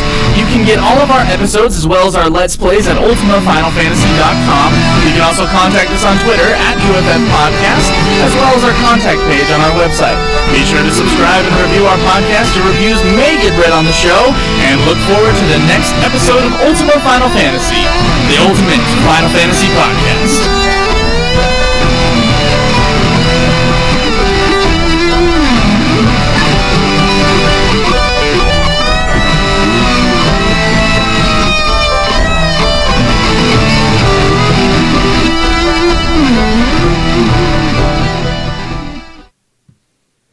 All right, see what the Twitch guys have to say.